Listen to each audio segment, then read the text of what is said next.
Ever feel like you're running on a treadmill that's slowly speeding up, but you ain't getting anywhere?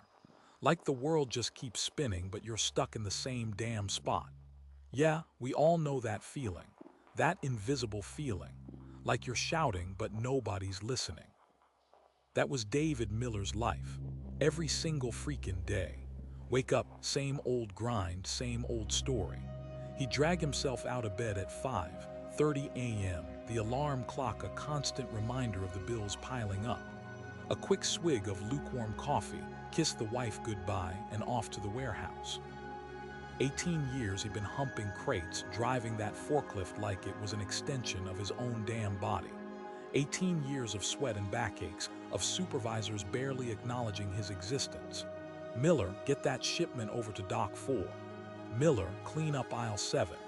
Never a thank you, never a good job, just Miller, the invisible man. He knew the place inside and out, could probably run it blindfolded. But that didn't matter. Another promotion went to some fresh-faced kid straight out of college. David just clenched his jaw, swallowed the bitterness. What else could he do? He had a family to feed.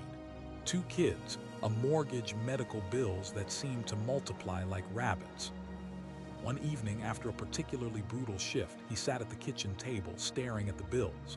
His wife, Sarah, was already at her second job, waitressing at the diner. He heard the kids upstairs, laughing, oblivious to the quiet desperation consuming him. "Dad, you okay?" his daughter Emily asked, her voice full of concern. David forced a smile. "Just tired, honey. Always tired." But inside, he knew it was more than just fatigue. It was the slow, creeping realization that he was failing. Failing his family, failing himself. That night, David couldn't sleep. He tossed and turned, the weight of his responsibilities pressing down on him. He looked over at Sarah, her face etched with worry even in sleep. Something snapped. He couldn't keep doing this. He had to fight back. He had to find a way out. David Miller was a ghost in his own life. He clocked in, did his job, clocked out. Rinse and repeat. Nobody saw him. Nobody cared.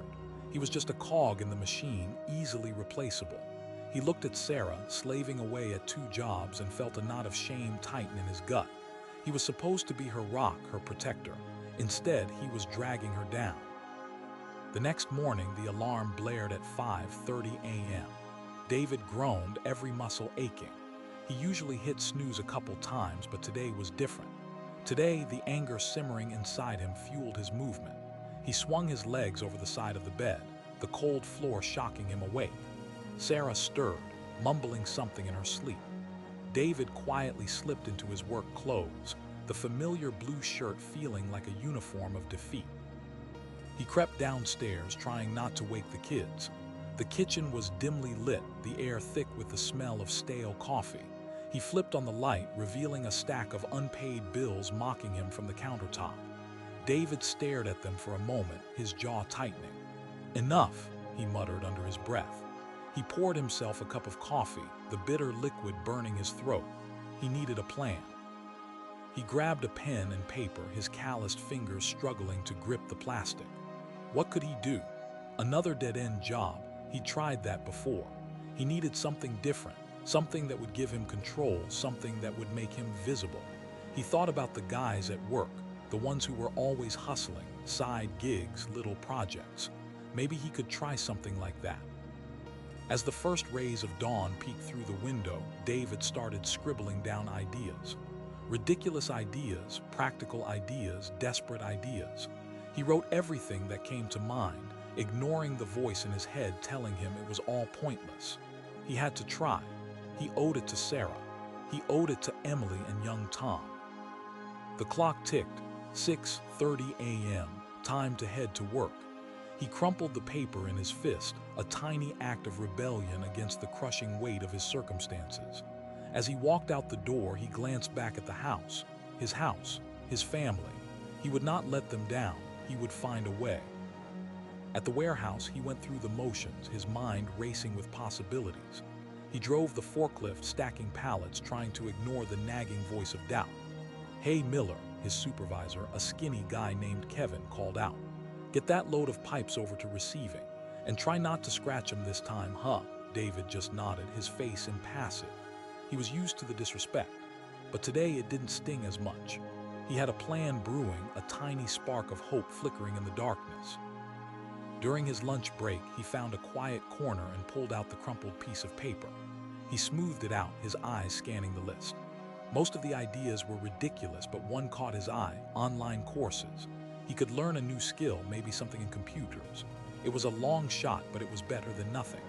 He pulled out his phone, the screen cracked and smudged, and started searching for online courses. He had no idea where to start, but he knew one thing: he wouldn't be invisible forever.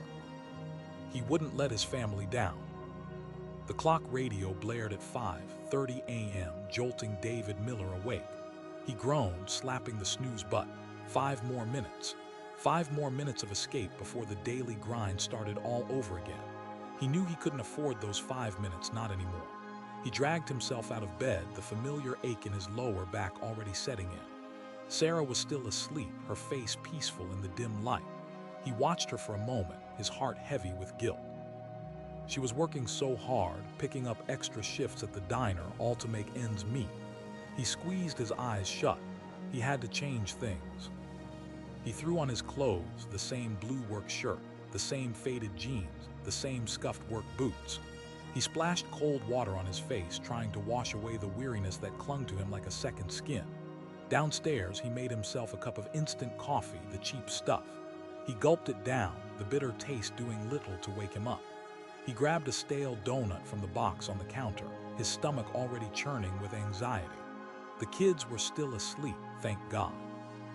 He didn't want them to see him like this defeated. At 6:15 a.m., he was out the door, walking to the bus stop. The air was cold and damp, the sky a dull gray. He joined the other workers huddled at the bus stop, faces etched with the same exhaustion and resignation. No one spoke. They were all in the same boat, just trying to make it through another day.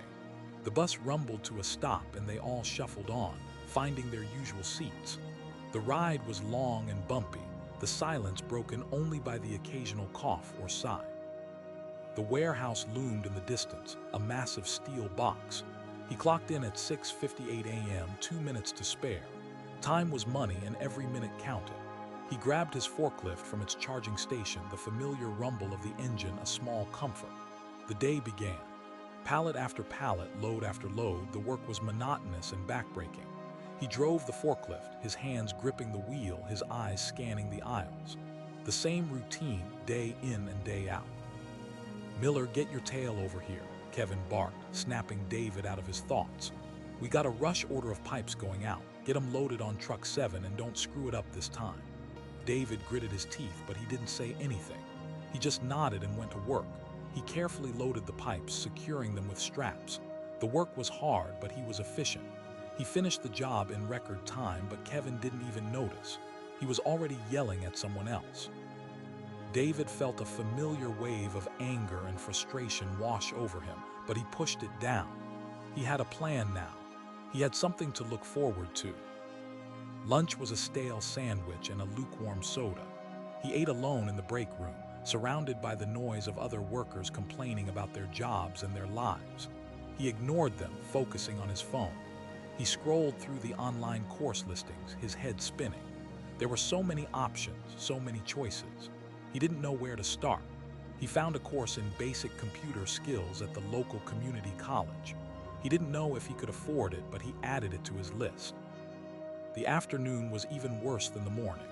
The heat was stifling, the work was relentless, and his back was killing him. By 5:00 p.m., he was exhausted, his body aching, his mind numb. He clocked out, his legs heavy as he walked to the bus stop. He thought of his family, of Sarah working her double shift, of Emily and Tom doing their homework. He had to do this for them. He had to break free. Back home, he ate a quick dinner of leftover spaghetti.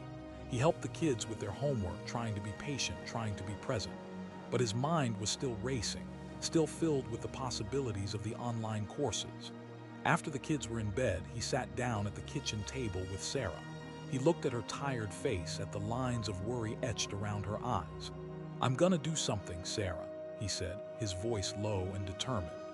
"I'm gonna change things." He told her about the online courses, about his plan to learn a new skill. She listened in silence, her eyes searching his face. When he was finished, she reached across the table and took his hand. "I believe in you, David," she said. "I always have." Her words were like a shot of adrenaline, filling him with renewed hope and determination. He wouldn't let her down. He wouldn't let them down. He would find a way. The night closed in, but for the first time in a long time, David Miller felt a glimmer of light in the darkness. That light flickered, though. It wasn't a roaring fire just yet. Life had a way of stomping out those little sparks. A week later, the world tilted on its axis. Sarah collapsed at work. A call came in, frantic.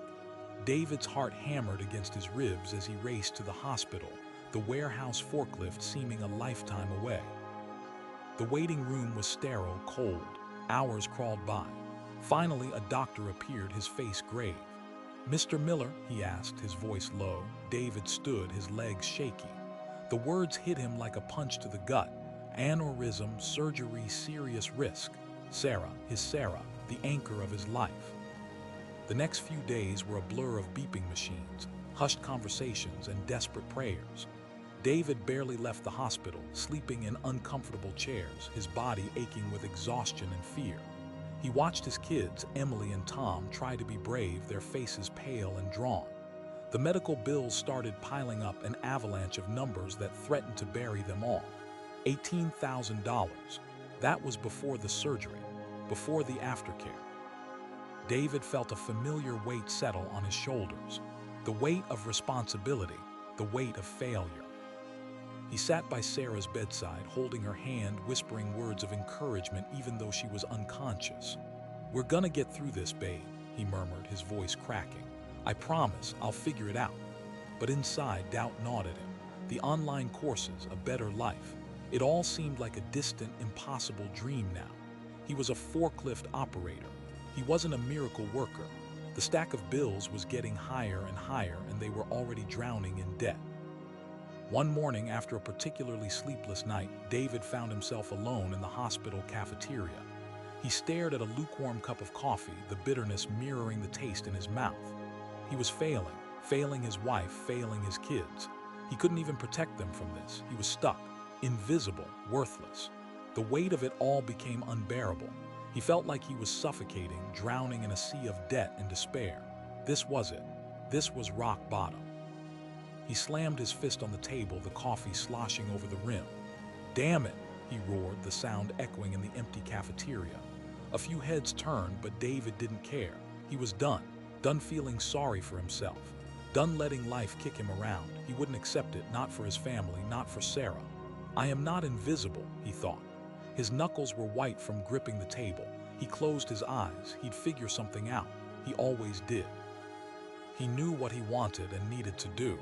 He needed to get back on track. He needed to do something. He just didn't know what. He had to start somewhere. Sarah needed him to be strong. His kids needed him. He couldn't crumble. The anger, the fear, the helplessness. It all coalesced into a single, burning ember of resolve. He wouldn't let this break him. He would use it. He would find a way to fight back. The lukewarm coffee had turned cold now. David Miller stared at his reflection in the dark liquid. A ghost of a man stared back, eyes filled with a dull ache. But something was different. A flicker of defiance, maybe. He saw it there in his own eyes. He pulled out his phone, ignoring the stack of notifications he'd been avoiding. He looked up online courses, business. He figured if he couldn't get promoted, he'd promote himself. He'd learn something new, something valuable. Maybe he could even start his own side hustle. Anything was better than this soul-crushing routine. He scrolled through endless options: marketing, web design, project management. Overwhelmed, he almost gave up. But then he saw it: basic bookkeeping certification. It wasn't glamorous, but every business needed someone to manage the numbers. And the warehouse office always seemed short-staffed. He thought that might be an in. He looked at his bank balance. $172.83. Barely enough for groceries, let alone a course. He sighed. "Crap," he muttered. Sarah and the kids were depending on him. He looked back at the course description. He shook his head. Suddenly, the hospital cafeteria door swung open. Sarah stood there, her face etched with worry. "David, what are you doing here? You missed your shift. I came as soon as I could." David hadn't even realized the morning had slipped away. Sarah's eyes softened. "Everything's gonna be okay," Sarah said. "We will get through this. We always do." David looked at his wife, the love of his life. She deserved so much better. That was the final push. "I'm done, Sarah," David said, his voice thick with emotion. "I'm done living like this. I'm not gonna let this beat us." He grabbed her hand, his calloused fingers wrapping around hers. "I'm gonna fight." He thought of Sarah and the kids again. He'd use them as his motivation. He would get this done. David, driven by Sarah's unwavering belief and his own burning resolve, started his quest for a way out of the warehouse. The next morning, he clocked in as usual at 6 a.m., the familiar rumble of the forklift a constant drone in his ears. But something was different. There was fire in his eyes. He wasn't just moving boxes. He was plotting his escape. That night, after the kids were asleep and Sarah was catching up on bills, David quietly fired up his ancient laptop. He knew he couldn't afford the bookkeeping course, not yet. So he started searching for free resources. YouTube tutorials, articles on accounting basics, anything he could get his hands on. It was slow going. His head pounded, his eyes burned from staring at the screen, but he pushed on. "Gotta learn this stuff," he muttered to himself, fueled by lukewarm coffee and raw determination. Days turned into weeks. David devoured information whenever he could find a spare moment. During his lunch breaks at the warehouse, he'd sneak off to a quiet corner and pore over accounting spreadsheets on his phone. He'd even listen to podcasts about small business finance while driving home, Sarah fast asleep in the passenger seat. His mind raced with debits and credits, balance sheets and income statements. It was a whole new world, a world he was determined to master. One evening, while browsing a forum for aspiring bookkeepers, David stumbled upon a post by a guy named Mark. Mark was offering free mentoring sessions to beginners just to pay it forward. Skeptical but desperate, David reached out. To his surprise, Mark responded almost immediately. They set up a video call for the following night. David was nervous, sweating even. He hadn't talked to anyone about his aspirations. The next night after the kids were in bed, David sat nervously in front of his laptop. Mark appeared on the screen, a friendly, bearded guy in his late 30s. "Hey David, good to finally meet you. So tell me about yourself, what brings you here?" David hesitated, then launched into his story, his voice cracking with emotion. He told Mark about his dead-end job, his financial struggles, his desire to provide a better life for his family. Mark listened patiently, nodding occasionally. When David finished, Mark smiled. "David, I hear you. I've been there. Feeling stuck sucks, but you're doing the right thing. You're taking action." Mark offered some pointers, suggested some free software to practice on, and encouraged David to keep learning. "The fact that you're willing to do this after the kind of day you've been having speaks volumes. Keep at it. You can do this, David." That call was a turning point. It gave David the confidence he needed to keep going. He realized he wasn't alone. There were people out there willing to help, people who believed in him. He started waking up at 5 a.m. before the rest of the house to dedicate an hour to studying. It was his revenge weapon, his secret weapon against a life of quiet desperation. He was finally taking control, one debit, one credit, one step at a time. He was getting ready to promote himself. David Miller stared at the dark screen after the call ended. His heart hammered. Could he really do this? Doubt gnawed at him. 18 years pushing a forklift, his brain felt rusty. He glanced at the framed photo on his desk. His wife, Sarah, smiling brightly, arms around their kids, Emily and Josh. That image was his anchor. He walked to the kitchen, grabbed a glass of water. Sarah was already up, prepping lunches. "Everything okay, Dave? You seem a little jumpy." He didn't want to burden her, but he knew he couldn't keep it all bottled up. He told her about the call with Mark, about the online course, about his 5 a.m. plan. Sarah listened, her brow furrowed with concern. 5 a.m.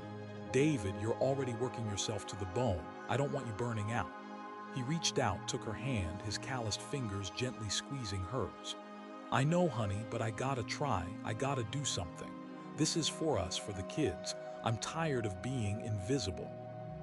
She squeezed his hand back, a flicker of hope in her eyes. "Okay, Dave, I'm behind you, whatever you need." That was all he needed to hear. That night, David Miller didn't sleep well. He tossed and turned, wrestling with fear and excitement.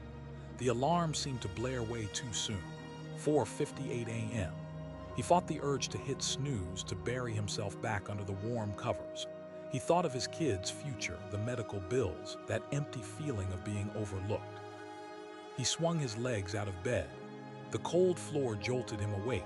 He tiptoed downstairs, brewed a pot of coffee, black and strong. He opened his laptop, the screen glowing in the pre-dawn darkness. He logged into the course. The first lesson, basic accounting principles. David Miller sighed. This was it. Day 0, the promise. David Miller stared at the screen, the numbers swimming before his eyes. Debits, credits, assets, liabilities. It was like learning a foreign language. He sipped his coffee, the bitter liquid burning his throat, a welcome jolt. He forced himself to focus, reading each sentence slowly, highlighting key terms. His head throbbed. He felt the familiar sting of self-doubt creeping in. "I ain't no numbers guy," he mumbled to himself. The first hour crawled by. He reread the same paragraph 3 times, struggling to grasp the concepts. He glanced at the clock, 5:58 a.m., only 1 hour down. A wave of exhaustion washed over him. He wanted to quit, to crawl back into bed and forget the whole damn thing. But then he remembered Sarah's encouraging words, the look in his kids' eyes. He pressed on. He took notes, scribbling in a cheap notebook he'd grabbed from his son's backpack. His handwriting was shaky, his thoughts jumbled. He felt like he was back in high school, failing algebra all over again. He practiced sample problems, getting them wrong, then right, then wrong again. He swore under his breath. Around 6:30 a.m., he heard Sarah stirring upstairs. He quickly shut the laptop, cleared his notes, and headed to the bathroom to shower. He didn't want her to see him struggling, to confirm her fears that this was all a pipe dream. He needed to show her, show himself, that he could do this. He could change. That day at the warehouse was brutal. The forklift malfunctioned, the shipments were late, and his supervisor, a smug guy named Kevin, was on his back all day. David Miller usually just took it, kept his head down, and did his job. But today, the frustration was bubbling inside him.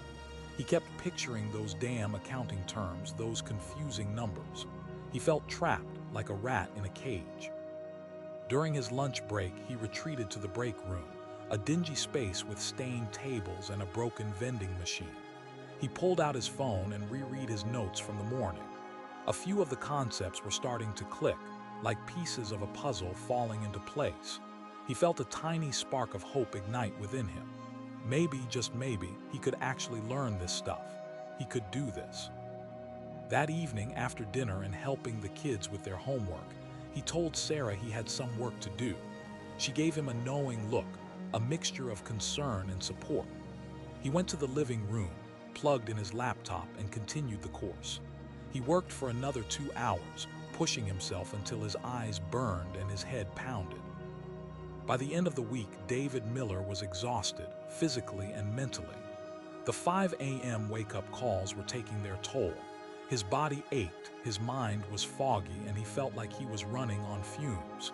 There were days when he wanted to give up, to tell Sarah it was too much, that he couldn't do it. But he didn't. He couldn't. He had to keep going. Every morning he woke up, dragged himself out of bed, and faced the numbers. Every day he battled frustration, self-doubt, and exhaustion. Every night he went to bed feeling defeated but determined.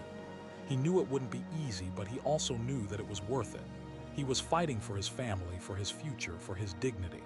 This was his revenge. This was his 5 a.m. weapon. This was his only chance. Week 2, Day 12. David Miller's alarm screamed at 5 a.m. He slammed the snooze, 5 more minutes. He knew he shouldn't, but the bed felt too good, the warmth too inviting. He pictured Sarah working the extra shift at the diner, her feet aching, her smile strained. He was supposed to be easing her asterisk load. He threw the covers off. No more excuses. He pushed through the workout, the numbers swimming in his vision as he reviewed the online lessons. Everything felt less foreign now. The stock market charts still looked like abstract art, but he could pick out a few patterns, a few signals. He understood more of the lingo. It was still hard, damn hard, but it was impossible asterisk. Later in the warehouse lugging boxes of auto parts, David Miller felt lighter. Not physically, not yet, but mentally. The weight of helplessness, the feeling of being trapped had eased a little. A guy on the line, a young kid named Marco, asked him, "You've been working out, Dave. You look different." David just grunted and kept moving, but a small smile crept onto his face. Day 16 arrived like a punch in the gut.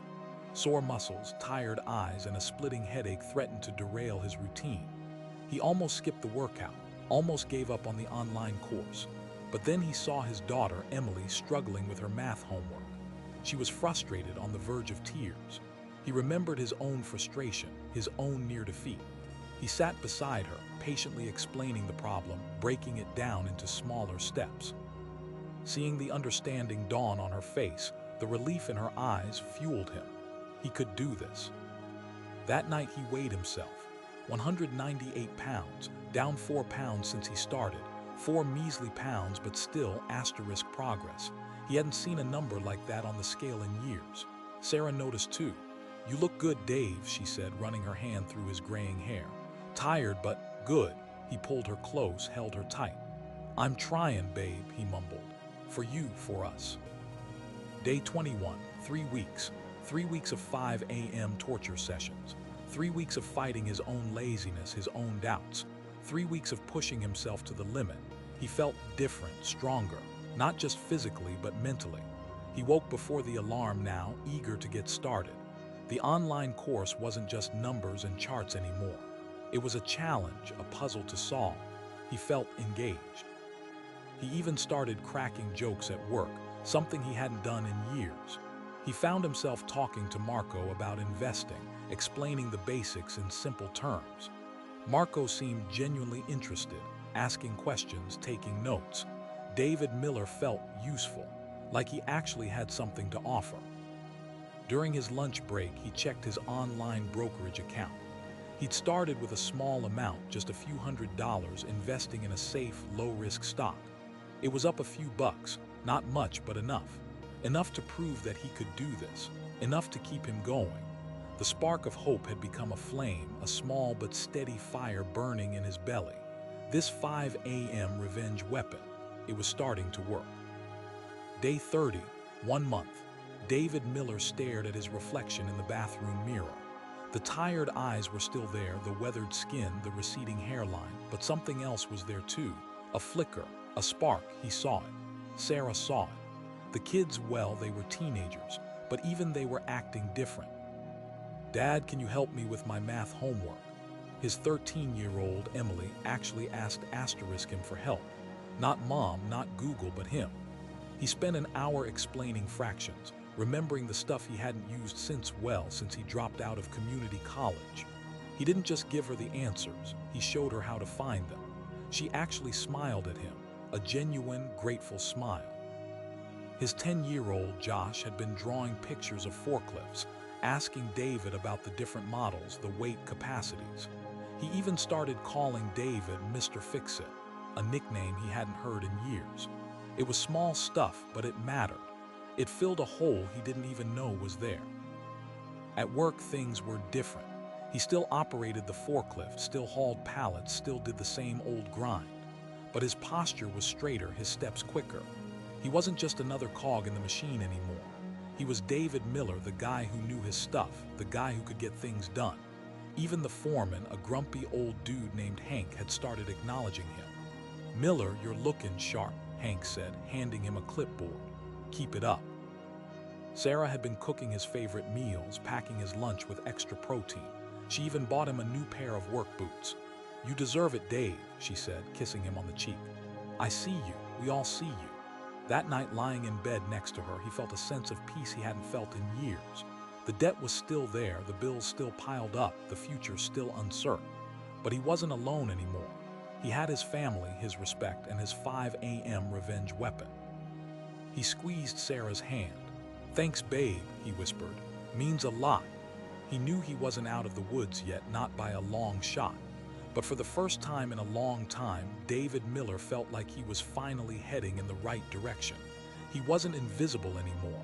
He was a force, a man reborn. Month 2, building. The 5 a.m. alarm was no longer a shrill enemy but a call to arms. David Miller rolled out of bed before the sun even considered cracking the horizon. He splashed cold water on his face, the shock a jolt of raw energy. No snooze button, no excuses, just the quiet hum of the house, a sleeping family depending on him.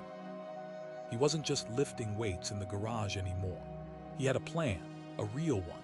He'd found some free online courses about warehouse management, inventory control, even basic accounting.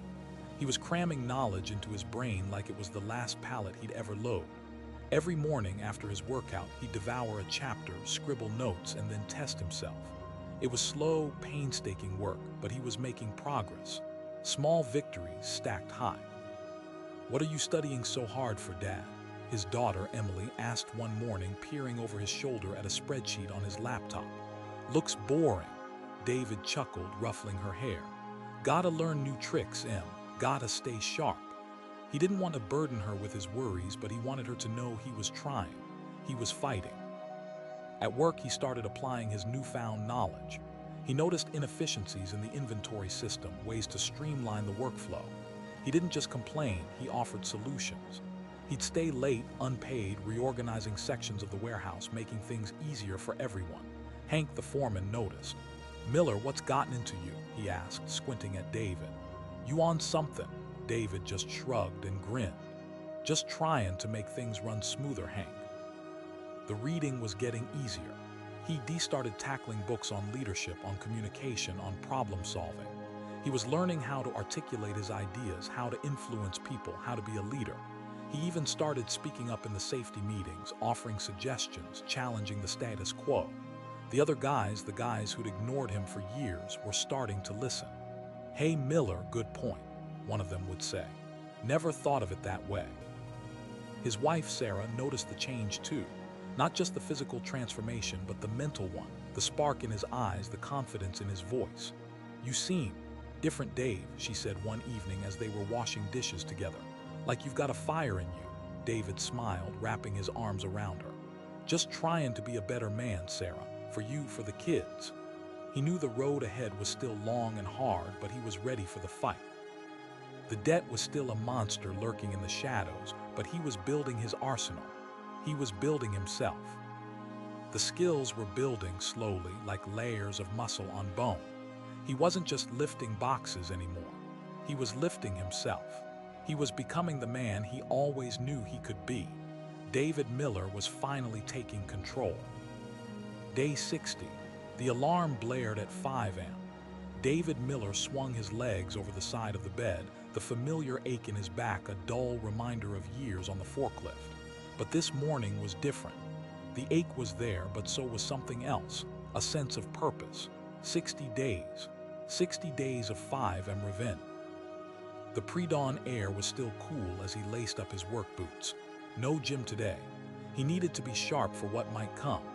The warehouse was his proving ground now, and he was ready to put his new skills to the test. He grabbed his lunch, a simple sandwich and an apple prepared the night before. Every minute counted. The morning shift was a blur of activity, but David moved with a newfound efficiency and focus. He anticipated problems, streamlined processes, and helped his fellow workers without being asked. Hank, the foreman, had been watching him closely all week. He'd seen the change, the increased productivity, the way the other guys were starting to follow David's lead. Around mid-morning, Hank called David into his cramped office. "Miller, got a minute?" David nodded, wiping his hands on his jeans before stepping inside. The office smelled of stale coffee and desperation. Hank leaned back in his creaky chair, his eyes narrowed. "Been watching you, Miller. You've been busting your ass lately. What gives?" David took a breath. This was it. Just trying to do a better job, Hank. See if I can make things easier for everyone. He kept his tone even, his gaze steady. No more invisible man. He wasn't begging, just stating facts. Hank grunted. Yeah, well, it ain't gone unnoticed. We got that new supervisor position up in Sector 4. Think you might be interested. David's heart skipped a beat, but he kept his composure. Yeah, Hank, I'm interested. Hank studied him for a moment longer, then a rare smile crept across his face. All right, Miller, fill out the paperwork. Let's see what you got. David shook Hank's hand, a firm, confident grip. He felt a surge of exhilaration, but he knew this was just the beginning. This was the reward for waking up every morning at 5 a.m. and putting in the work. The rest of the day flew by. He filled out the application, carefully highlighting his accomplishments and newfound skills. He knew he had a good shot. He had earned it. When he clocked out at 5 p.m., he couldn't wait to get home. He wanted to share the news with Sarah and the kids. As he walked through the door, the smell of spaghetti filled the air. Sarah was at the stove, stirring the sauce. The kids, Emily and Josh, were at the table doing their homework. Hey, Dad, they shouted in unison. He smiled, feeling a warmth spread through his chest. Hey, guys. He wrapped his arms around Sarah, kissing her on the cheek. Got some news, he said, his voice low. After dinner, when the kids were doing the dishes, David sat down with Sarah at the kitchen table. Hank offered me the supervisor position, Sarah, in Sector 4. Sarah's eyes widened. Really, Dave, that's amazing. She grabbed his hand, her grip tight. I knew you could do it, I always knew. He looked at her, gratitude welling up inside him. I couldn't have done it without you, Sarah, without your support. Later that evening, after the kids were in bed, David sat on the porch swing with Sarah, watching the stars. You know, Dave, Sarah said quietly, I'm so proud of you. You've changed so much these past couple of months. You're more confident, more focused. You're a different man. David squeezed her hand. I'm just trying to be the man you and the kids deserve, Sarah. He knew the promotion wouldn't magically erase their debt, but it was a start. It was a step in the right direction. It was proof that hard work and dedication could pay off. And it was all thanks to that 5M revenge weapon he had armed himself with. David Miller woke up the next morning before his alarm. It was 4:55 a.m. He felt different, lighter. He slipped out of bed, careful not to wake Sarah. He pulled on his workout clothes, the same ones he'd been wearing for the past 3 months, but today they felt looser. He glanced at the scale in the bathroom. Down 17 pounds. Not bad for an old dog. He walked into the kitchen, the familiar creak of the floorboards a comforting sound. He brewed a cup of strong black coffee and sat at the kitchen table, looking out the window. The sky was just beginning to light. He thought about the warehouse, Sector 4, supervisor. The words still felt foreign on his tongue. He took a sip of coffee, the bitterness a welcome jolt. At 5:30 a.m., he was out the door, the cool morning air filling his lungs. He started his run, the same route he'd been running every morning for the past 87 days. He felt the familiar burn in his legs, the ache in his chest. But today, it was different. Today, it felt like a victory. Each stride was a step further away from that invisible man he used to be. He arrived at the warehouse at 6:45 a.m., earlier than usual. He parked his truck and walked inside, nodding to the security guard. He went straight to the break room, grabbed another cup of coffee and sat down at the table. A few of the other forklift operators were already there, chatting quietly. They stopped talking when he walked in. "Mornin', Miller," one of them said, a guy named Frank. David just nodded in response. He didn't feel like talking, he was still processing everything. He just wanted to soak it all in, this moment of quiet before the storm.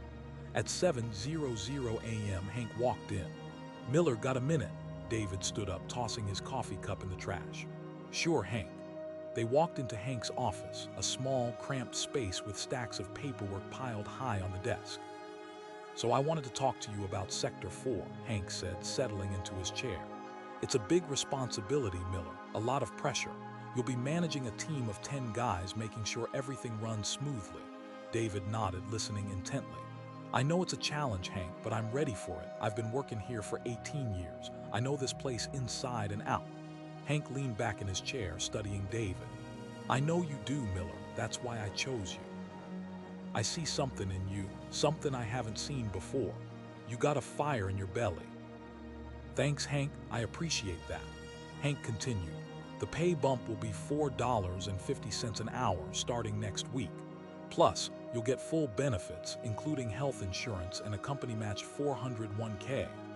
David did the math in his head. That extra $4.50 an hour would make a huge difference. It would mean an extra $720 a month before taxes. It wouldn't erase the $18,000 debt overnight, but it would make a serious dent. He could finally breathe a little easier. There's one more thing, Miller, Hank said, his voice serious. I need you to lead by example, be a role model for the other guys. Show them what it means to work hard and be dedicated. David straightened his back.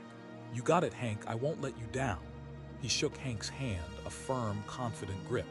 Thanks for the opportunity, Hank. I appreciate it more than you know. David left Hank's office feeling a surge of energy. He walked back to the break room where the other forklift operators were still sitting. They looked up at him expectantly. Well, Miller, Frank asked. David took a deep breath. I got the job, he said, his voice steady. A murmur went through the room. Some of the guys looked surprised, others looked genuinely happy for him. Congrats, Miller, Frank said, extending his hand. You earned it. David shook his hand, a genuine smile spreading across his face. Thanks, Frank. He knew he had a lot of work ahead of him. He knew there would be challenges and obstacles, but he was ready. He was no longer that invisible man. He was David Miller, supervisor of Sector 4, and he was ready to take on the world one forklift at a time. That night after dinner, David sat down with Sarah and the kids. Okay, guys, he said, I got some news. He told them about the promotion, the pay raise, the benefits. Emily and Josh cheered, jumping up and down. Sarah just smiled, her eyes shining with pride. That's wonderful, Dave, she said, wrapping her arms around him. I'm so proud of you. He looked at his family, his heart overflowing with love. He knew he still had a long way to go. He still had debt to pay off, repairs to make on the house, college funds to save for. But he was finally on the right track. He had a purpose, a goal, and he had his 5M revenge weapon to thank for it. The discipline, the dedication, the unwavering commitment to self-improvement. It had all paid off. David Miller was no longer invisible. He was unstoppable. The numbers were finally starting to shift in their favor. An extra $720 a month meant they could realistically tackle the medical debt within 3 years, aggressively paying it down with an extra $500 a month.